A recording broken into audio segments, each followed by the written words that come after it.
Hello, everyone. I'm Lenny Pinna, And I'm Bonnie Diczhazy. and together we are Ecclesia Arts. And we just released the brand new pilot In the Name of Jamie Wakefield Friday night. And we're here to talk about the making of the series, how episode one was created on YouTube. Yes.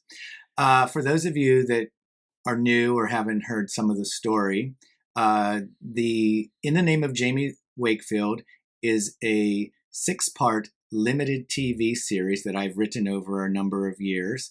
And it is based on the letters between Tedd Burr and Henry Bellamann that were contained in this book I published, Letters to Uranus. I had acquired these letters from the elder Tedd Burr when he was 75, when I made a docudrama about him, which is also on YouTube for you to see. But I told him that someday, when the time was right, that I would tell his younger story, which was 1943. Between 1943 and 1945, with the famous author Henry Bellamann. And just a few years back, right before the pandemic, the pilot, which you will now see on YouTube, was in a TV pilot contest, and it had become a finalist, but then the pandemic happened, and so no attention was given to it. Unfortunately, I had some family deaths in my hometown, which took me back to Johnstown, Pennsylvania. And there, after going through responsibilities related to the family deaths, I was able to get back to my work. And first was publishing the book. And then secondly was working on the TV series pilot again.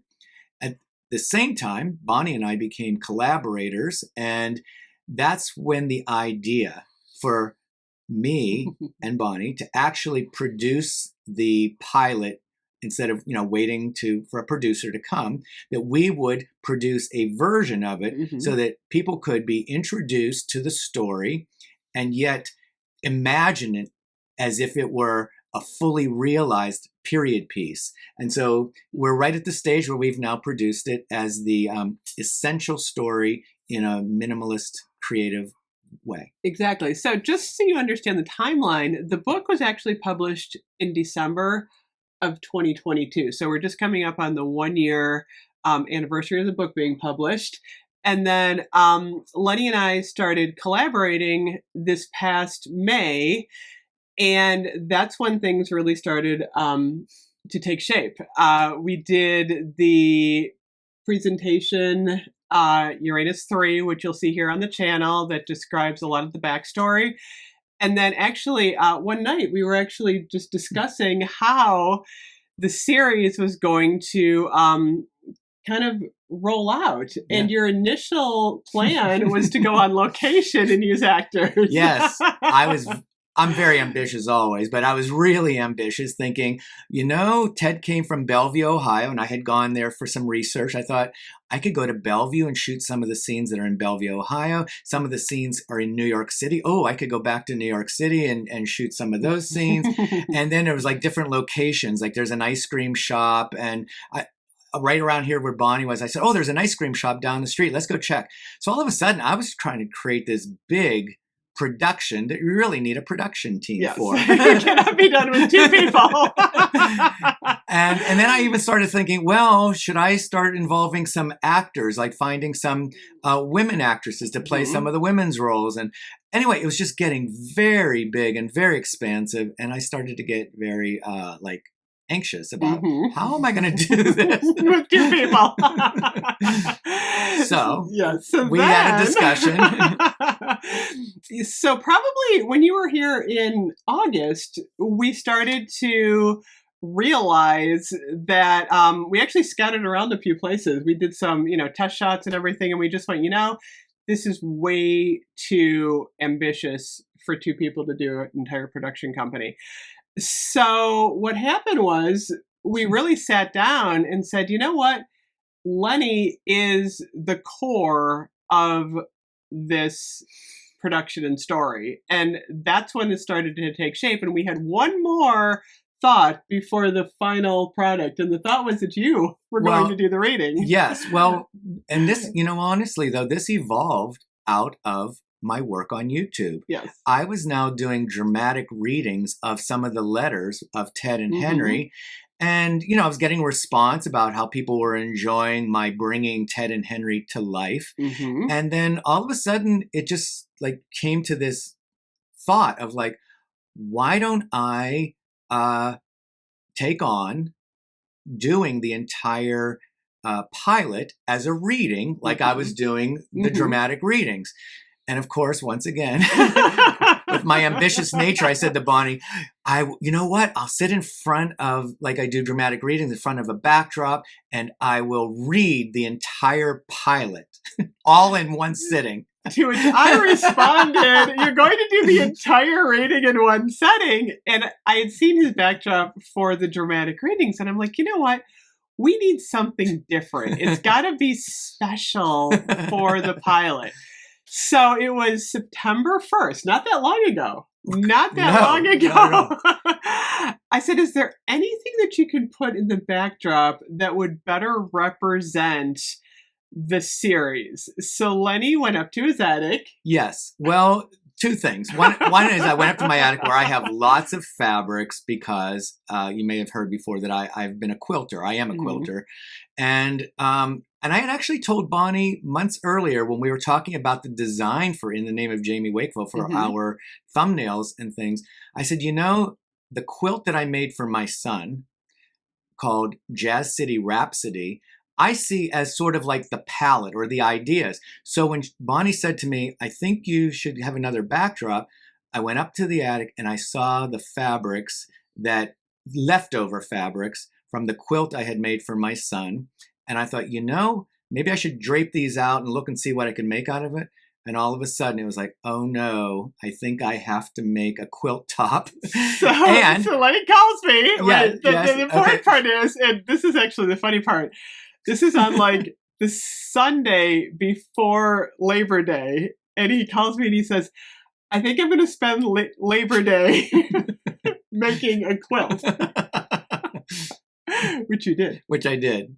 It took just an extra day to just trim it all up. But which you did Sunday night. I think you did that all day Sunday. The work was mostly, done on Labor Day.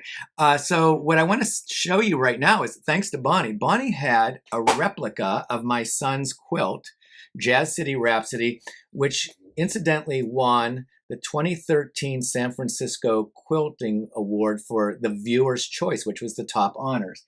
And this is the quilt called Jazz City Rhapsody. And how this came about was because of my son. He was 25 years old. And I said to him, I'd like to make you a quilt to kind of commemorate your 25th birthday and years. And at the time, he was studying filmmaking in San Francisco. And he also liked music. And we went to a fabric store. And I said, walk around the store and see what you see that catches your eye. I was looking for other fabrics for other things I was doing. Well, all of a sudden, I'm going to point out over here, there's these fabrics that show up in the film strip and in like a newspaper. That was the first fabric he brought to me, and it was so exciting. I looked at it and I said, this is it's a crowd scene of like in the 1940s, everybody dressed with their fedora hats. And I said, this is so interesting to me. Why don't you go find another fabric? The next fabric he came back with was this newspaper fabric. And I was standing right there in the fabric store. And I said, just looking at these two fabrics, I'm getting a vision of what your quilt could sort of be like. And sure enough, I designed improvisationally the idea of New York City with maybe like the Manhattan subway line running through it. Over here's the Empire State Building. There are two grand pianos buttressed. It's hard to see there, but I sort of have like a piano keyboard here. Up above is a piano keyboard. My son was in film, so I put a giant film strip in. And then there's like the Manhattan buildings and things like that. So anyway, that's how I created this. And so when you see the pilot, you will see some of the same darker fabrics and a little bit of the similar design right here in this area. Yes, like this is the New York fabric. Yeah, I actually used more of that fabric. I know. So you're gonna see some of these same fabrics put together in a little bit of a different way that represent Bellevue, Cleveland, which eventually the series goes to Cleveland, and New York. And so that's how that came about. And then I thought, okay, I'm going to read in front of this. And then all of a sudden I looked and I had this little lamp that my mother had. It was very meaningful. My mother used to keep it on at night. And after she died, I couldn't actually turn it off for a couple of weeks. Every night I'd have to have it on. Mm-hmm. But it has this little rose-colored shade. And I thought, that looks like the lamp that would be in Tedd Burr's bedroom. So all of a sudden I put a little table and the lamp next to the Bellevue side of the quilt. Mm-hmm. And I thought, well, I have to balance it out. So then I put another little table, and I end up going to a Goodwill and finding a sort of an ornate little lamp that looked like it would be maybe during the 1940s at the Ansonia Hotel, which would represent Henry Bellamann's side. In addition, I have a very special piece of artwork that was given to me by a friend's mother. It's probably over 120 years old, and it is like needlepoint flowers in this lovely little scalloped frame. Mm-hmm. And I put that on the side of Tedd Burr. Mm-hmm. And so I was like, well, I need something on the other side. And Bonnie and I talked, and she says, I think I know the kind of painting you might need to represent that side. And so she actually went online and ordered me the painting that sort of has like the French Impressionism Mm-hmm. of a city, and put that all together. And I was like, there's my set. So I thought, this is what I'm going to use. Then what happened? So then, probably a couple weeks into September, about a Friday night, Lenny calls me and goes, I'm going to send you something. I'm going to send you something and see what you think. And he sends me the scene, and it was actually the Berlin scene. So when you're watching the series, you're going to be able to, kind of go, oh yeah, that's what they're talking about. He's wearing a purple shirt, and the backdrop looked very sparkly, like they were in a club. And I was like, I like that a lot. So then the thought was, well, if you're going to create the Berlin scene. Yeah, which, and one reason she's pointing out the Berlin scene is there are some flashbacks in this pilot, yes. and there are some imaginative, like almost fantasy scenes. Mm-hmm. And I thought, what, maybe I should do all of those scenes, the flashbacks and the fantasy scenes, with a different background, so that you really know you're out of. It didn't feel right. Right, it didn't feel right in front of the quilt. It didn't work. Like this felt more. The quilt felt more real, like real life. Yeah. And I thought I need to. So I found some other fabrics to do those scenes. Well, in the meantime, Bonnie goes to a flea market. And I found some wallpaper for the Burr family kitchen in the form of a fabric. Yeah, and some costumes. The major's uniform. The major's so uniform. all of a sudden, she started, like, in a sense, feeding. I'm going to say it, feeding my imagination by saying, "Oh, you could use this. Maybe you could use that." And then when I started having some other costumes, I thought, well, now I got to costume some other people. So I go to Goodwill and started finding sweaters that look like 1940s And this sweaters. was all done in motion. Like, Lenny would be at Goodwill, and he'd take a picture, and he'd send it to me and go, does this work for... Does this look like it could be Mrs. Bellamann's sweater? So we literally were, like, in real time. Like, this was not necessarily like a pre-production. This was in real time, finding the costumes. You'd find the costume, you'd come home, and then you'd be planning the scenes out for the next couple days. Exactly. And then I started creating the sets in motion. I might have had an idea, like, I'm going to use this fabric or I'm going to use this. But then I get started, and there was... And then this brings up a very interesting thing about it. So Lenny's home is over 100 years old. And one of the pieces in this very small area in his living room. Now, what's amazing that Lenny did was, a lot of times when you're watching the series, you think that you are in different areas. The imagination is amazing. This was literally filmed in about this size, like about 4x6. 4x6. On the wall was an old-fashioned, probably from the 50s, like a mid-century thermostat. And I asked him, I said, I noticed him covering it up, and I think it was the YMCA scene. First because I did the picture. I said the crochet. Oh, the crochet one. That's what it started. The needlepoint. You had told me behind and I said I did that to cover up the thermostat. So then Lenny sends me the YMCA scene, which was actually brilliant because it looks like the tiles in the actual YMCA. And I said, what is your towel hanging on? And he said, that's the thermostat. I had to cover up the thermostat. So then, from then on out, every time I was designing the next set in motion, I might have had the background, the wallpaper looking thing, but it was like, what am I going to do with the thermostat? And it led to all of this inventiveness, this creativity. That every scene has some sort of accent of something that would be in that environment. And then Bonnie again contributed one to the ice cream shop. She said, well, if you're going to need something to cover up that thermostat, I think a little ice cream shop sign would be perfect. So once again, Bonnie finds an ice cream shop sign and sends it to me. And it was perfect. And it was perfect. Actually, it was amazing. And it became a real fun joke. She, like entertaining her. Like, what are you gonna make that thermostat into next time? There was a plan. She really flipped when I had made a little mailbox out of it. The mailbox for the Ted post office the letter is actually, that was like a Kleenex box, like one of those old fashioned from my mother. So that's another thing. That's another thing. Yes.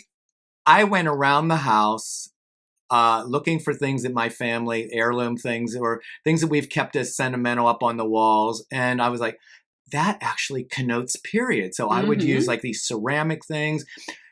A really interesting moment was when I had to create a photography studio, and all of a sudden it dawned on me that, part of what I said, the family deaths, I inherited this trunk with family heirlooms, like my grandmother's doilies, which I also used to cover the thermostat. Then there was a whole series of those like 1940s and 50s photographs, those real studio ones with the cardboard. And I thought they will create the sense of an old photography studio.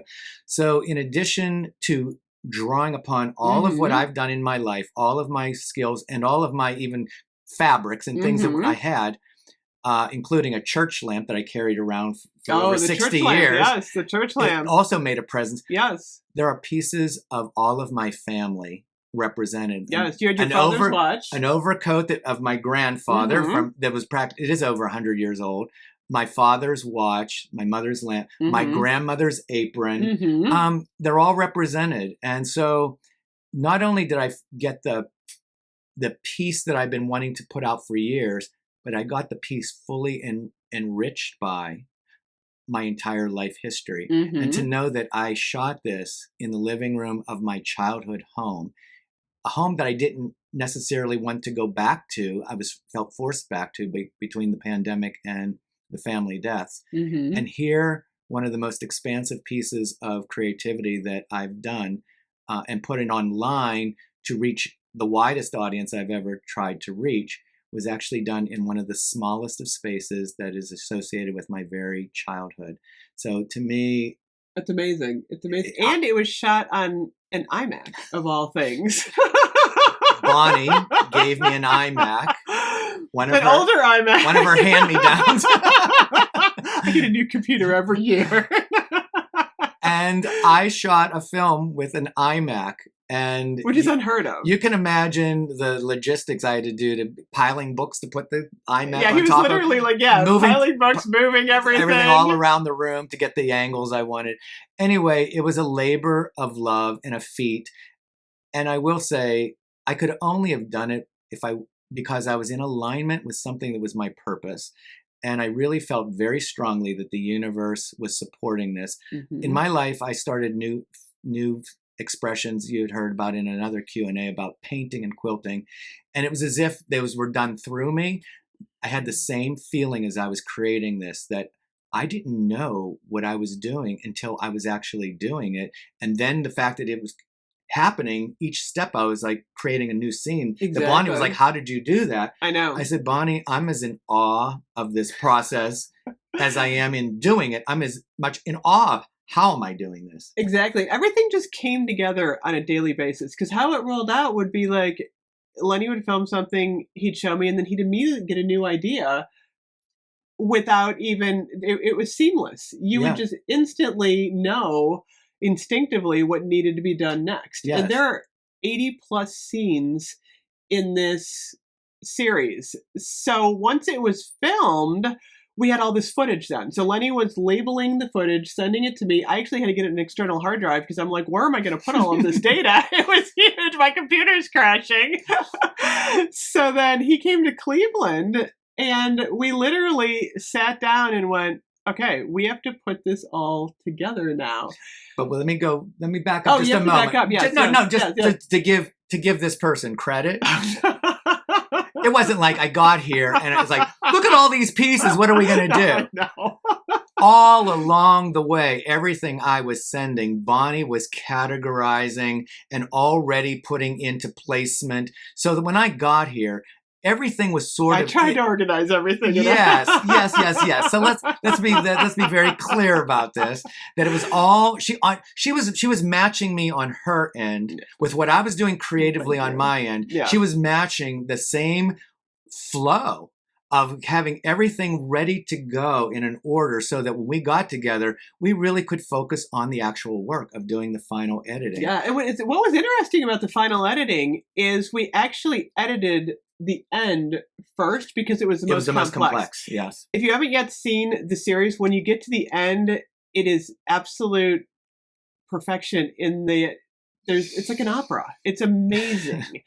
And literally Lenny had to film and then we had to intercut all of these scenes with the classical music. Talk about the classical music a little bit, because that's an interesting story. I love the classical music. Well, a part of this story, even from the book itself, is that these two figures, Tedd Burr and Henry Bellamann, were just saturated with classical arts, especially music. Henry was a pianist and Tedd sang opera. And so they talked about a lot of classical pieces of music in the actual letters. And so I actually took their suggestions of what they were talking about that they liked and why, and used them. And it was unbelievable how these pieces of music matched what we were doing. It was amazing. I mean, that was a moment that I think took both of us by such surprise, that the music just matched exactly. It felt like the scenes were choreographed to the music. Yes. And one can think what one wants to think, but it really felt like Tedd and Henry, where they are now, were guiding and supporting in getting their story out by the absolute beauty of how things synchronistically came together between music and image. It's exactly. And what's so interesting from, I'm more of the technical end, there could have been so many issues that arose, and we really had almost zero issues putting this together. It flowed. Yeah. And so there it is now on YouTube for anyone to see. And exactly. So my suggestion, just from, being a part of this, and also as an independent viewer, because I've viewed it independently myself, watching Lenny work, is when you start watching, take some time, see if you can watch it in the whole 90-minute stretch. And that's a lot, I know, on YouTube, because YouTube is usually a lot smaller. But watching the 90-minute piece as a whole is really the best viewing experience for this. Well, here's the thing. Ultimately, this material would want to be someday a series on a well-known venue like Netflix or Amazon or Paramount Plus. So the fact it's on YouTube is a rare, unique experience. And so, but the thought is, think of it as if it were on Netflix. So if you think about it, you're going to watch the pilot of a series on Netflix. You usually budget the time to watch the pilot. Your habits of viewing are yours. But I want to say there is something about watching it straight through that the real magnitude, the power, the poignancy, I think is built in by watching it fully in motion. Yeah, there's a lot of dramatic tension. There's a buildup. And there's a lot going on. And, even me being involved, I mean, I've watched it myself a couple of times, and I get something new from Lenny's nuances in just the character development. It's actually an amazing piece to watch and just think about. There's a lot of topics going on. I mean, it's period, the gender confusion of Tedd. Henry, there's so much happening in this series that, it's a lot to absorb, but when you start thinking about it, it's just incredible to be able to, have discussions with people about it too. I mean, it's a really interesting piece to share with friends additionally. And, talk about the material. It's a great, it is rated TV mature, just to let you know. Basically because of the themes, the content and stuff. It's not, for children, obviously. But it is something that I highly recommend, sharing with a friend group and, having a discussion about, because the material is amazing from a historical, social, psychological point of view. This is something that people are going to be talking about, I think, for a long time. I think I would also highlight the performance style. This is also unusual because I'm basically doing what people would consider a staged reading for a play, like giving you a previewed production of something that could be much larger. Well, I play all the 25 plus characters, male, female, young, old, all of that. But in addition to that, I play several characters in a scene at a time, and dressed as one character, I have to still portray the other characters. This is a technique that I've learned through a couple of other productions that I've been in the past. One is called Making Faces, where I played 26 characters dressed as a man in Act 1 and as a woman in Act 2, and I had to play all genders all across the spectrum in both acts. And the other part is that sometimes I read some of the narrative because it's descriptive. If you're watching a film, sometimes there's no one talking, but there's a description of something that's going on. So I add those little bit of descriptions into it. I try to do it with some character or mood.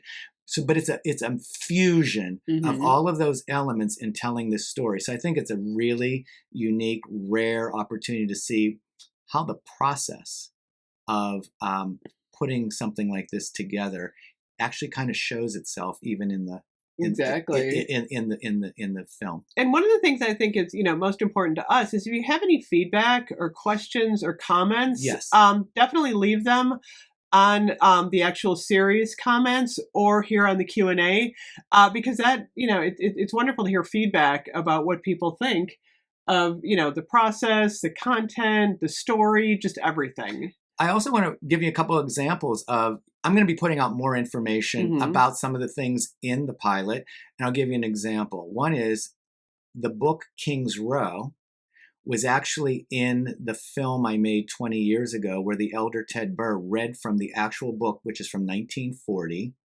And here in my pilot, I open it with me reading from the exact book that Tedd Burr read for him. So there's the continuity too. You're going to see the same book from 1940 of King's Row that was used both in the documentary and in this TV series. And one other tiny thing, there's a little scene about a character named Joan, and people might wonder, why is that scene in there right now? Well, Joan and her mother will be seen throughout the series, but I have to start them in the first episode to know who they are. Exactly. And for those who want to know or have already know, in one of the random readings called Joan, the story of Joan and her mother is there, and that will be laid out through the series, that story. Exactly. So now, we hope you enjoyed this little... this behind the scenes, knowing what's going on. Yes, exactly. But Lenny also wants to talk about the book a little bit, because he has some copies in paperback of A Face from Uranus that he has available for purchase. Yes.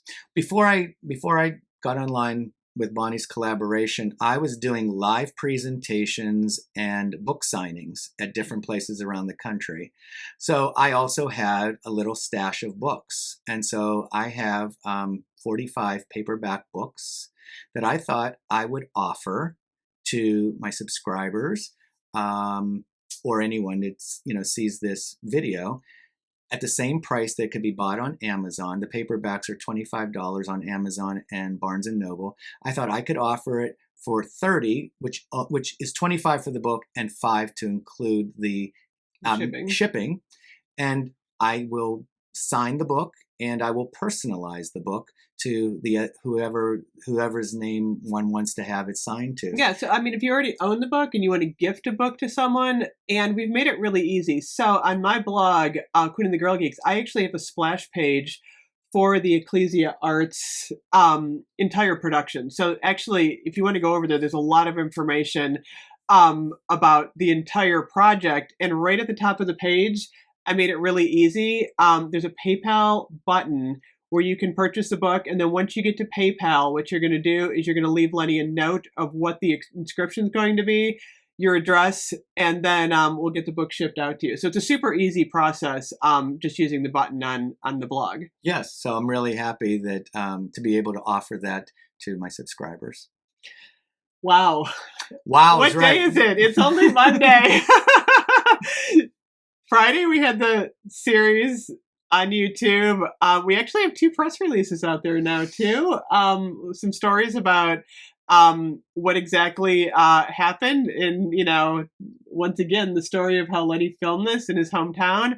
I'll put the links below if you want to share those out to anybody. And I think, we could leave on, the note that one thing that we personally would love for everyone to do is just watch and share if you love this content. Absolutely. The best way this fully realized series will come out someday, I think, is people who really love it and invest in telling others, and that more people want to see it. I think that's going to help lead to the actual full series coming out. Exactly. So thank you so much for joining us today. We will be back with more information, more Q&As in the next couple of weeks or months. And thank you so much for Thank you. We appreciate your support. Bye-bye.